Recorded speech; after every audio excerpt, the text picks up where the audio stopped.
We've apparently divorced maybe 10, 12 times as well. So it's just like, what? Hello everyone and welcome back to my channel, Leilani of Barbados. I'm still working on the series, All the Lies that Meghan Markle Ever Did Tell, but I just wanted to jump on here really quickly because I think this story relates to that. But don't forget to press subscribe so that you can see when I come out with my next video that I'm working on. Look, let's just get into the story. Meghan Markle hits the red carpet to support Princess Lilibet's godfather Tyler Perry at Gala. The Duchess of Sussex is bringing the glamour to the Paley Honours Fall Gala. And by glamour, they mean wearing this black bedsheet gown similar to the white bedsheet gown she wore in Nigeria.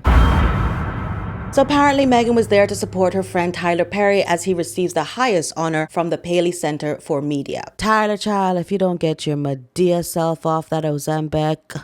Ozempic, we know. So Tyler Perry is receiving the Paley Honors Award, and that is the organization's highest distinction. But what I really wanted us to pay attention to was how Meghan looked when she walked up on that red carpet, girl.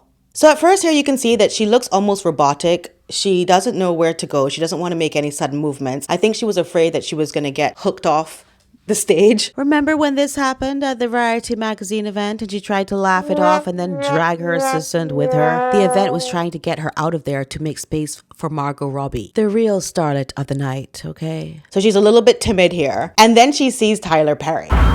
Oh my goodness, and isn't she happy to see him? She starts clapping at him like a seal. During breeding season, that is. Runs towards him to grab his actual face, but then he somehow avoids that and gets to hug her instead. He doesn't look excited. I'm sorry. You can see that his stance is pulled back, looking at her from back here. Are you okay, girl? The reason for that, I think, is because he really wants to see Prince Harry. We know that Tyler Perry knows that Prince Harry is the prize. He knows that he was in Hollywood with Meghan Markle before she got together with Prince Harry and didn't pay her bad mind, as we would say in the Caribbean, did not even hawk tui upon her. What's one move in bed that makes a man go crazy every time? You gotta give him that hawk and spit on that thing, you get me? They had even the same PR agency or something that they're working with, or agent, and allegedly Meghan reached out to him through that agent. This is in her Suits time, and he did not respond, girl.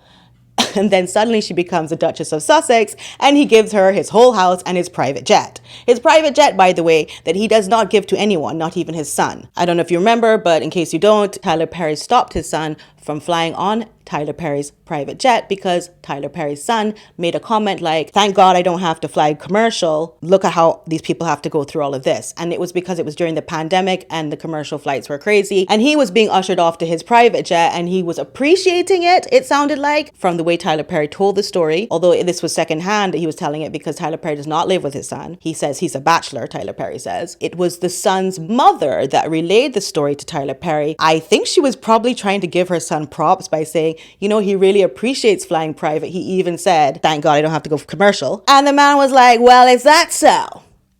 Well, how about this? Okay, he's not flying private anymore.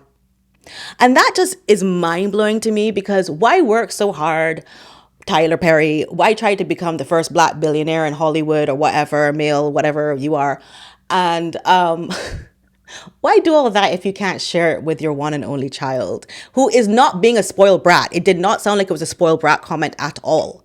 And I understand about tough love and all of that, but the child was literally just appreciating his life. The mother of the child is a very down-to-earth woman, extremely not superficial and materialistic at all. Does loads of charity work back home in her native Ethiopia. So I can't imagine that that was taken the way it was supposed to be taken. But anyhow, he doesn't mind letting Meghan and Harry fly on the private jet, people he doesn't know from Adam. And speaking of people they don't know from Adam, he also accepted the role and the honor, he called it, of being Lilibet's godfather, even though Meghan Markle did not know him from Adam either at the time when she asked him, and she simply wanted probably somebody rich. And speaking of rich, he thought he was too good to be inside a church with the royal family. Although he was obsessed with Prince Harry, he would not be in front of his family in even God's house. So he had to arrange the christening of Lilibet himself on his terms. Who is this man? And we don't even know if Lilibet was actually christened.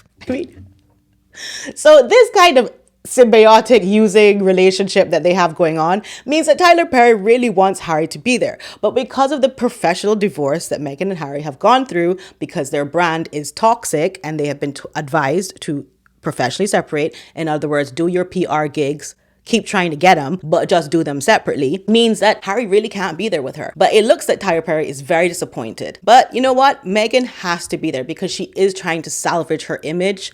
And the only way for her to do that, or the only way she knows how to do that, is to go back to the black people that will feel sorry for her. Meghan later chatted with other guests and happily took selfies on the way to her table where she sat with Perry and Kerry Washington. She's gone back into the fold of the blacks who will feel sorry for her as a black disenfranchised woman. It's cringe. So let's look at this video again. Even at the end, you can see how she flashes her gown with the split at the end there. She just doesn't have any class. And I think that that's a good reason why she had to leave the royal family, to be honest with you, because if she can't be taught, if she's not interested in learning, you're in a gown and you're hunched over flashing the side of the dress like some kind of swarmy, sneaking villain. I think I just understand more and more why she had to leave the royal family. She was too lazy to learn.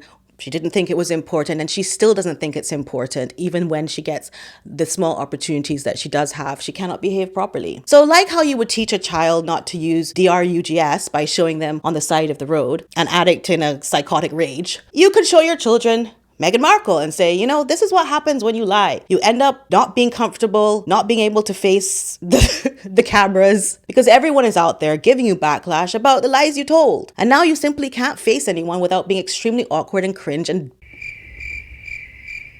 I hope you appreciate that not just me, but like everybody in mainstream media is suddenly talking about all the lies that Meghan Markle ever did tell. I mean, she's definitely being painted as a pathological liar at this point. Even her sister, Samantha Markle, which I never like to talk about because I know she's very polarizing for many, but she did an article recently with the Daily Mail talking about, I don't know, how lonely she is and how terrible everything has been for her in her life. But then followed that up by doing a Dan Wooten interview where she talked about that article, and then also said that she has now come to the realization of why Meghan Markle did not invite the Markle family to the royal wedding. And Samantha says, this is her new revelation, okay, is that it's not because Meghan was totally embarrassed by the Markle family as she might have thought. She has now discovered that the real reason is because Meghan was afraid that Samantha and them would have told the royal family at the wedding reception all the lies that Meghan Markle told them. I found that interesting. I came to understand that the likely reason, in my opinion, for keeping everybody away from the wedding was because those lies would have come out right out of the gate. Everybody gets champagne at a reception and they start talking about picnics and family memories. And I think the royal family would have been like, what do you mean she didn't work for the embassy?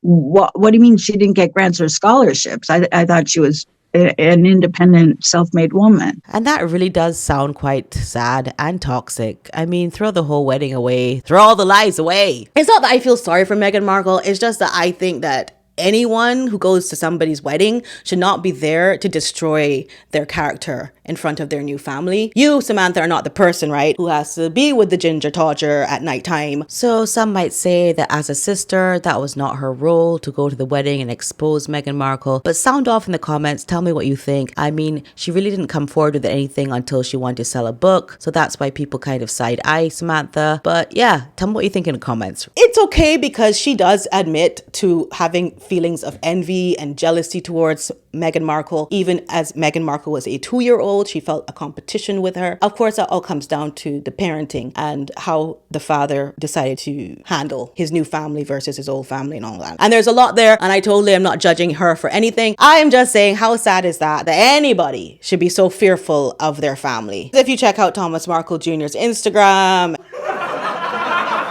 it is a lot of embarrassing moments there. Harry, of course, is taking everything on the chin. He doesn't have to be nowhere that he promised to be. He's having a wonderful time. If anybody wants to ask him anything, he's like, what? Whatever.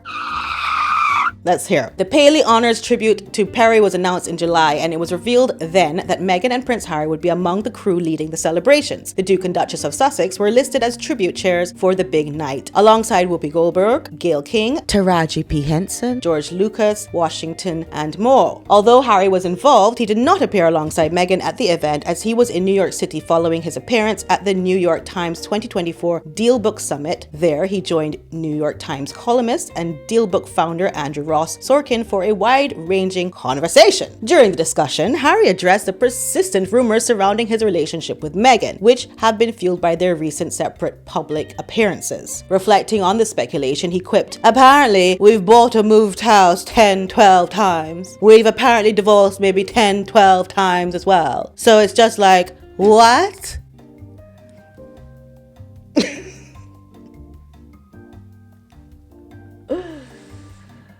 But as if on cue, Harry also had this to say. The main goal for me at the moment is being the best husband and the best dad that I can be. I just don't know why he's so tortured when he's saying it. Is being the best husband and the best dad that I can be.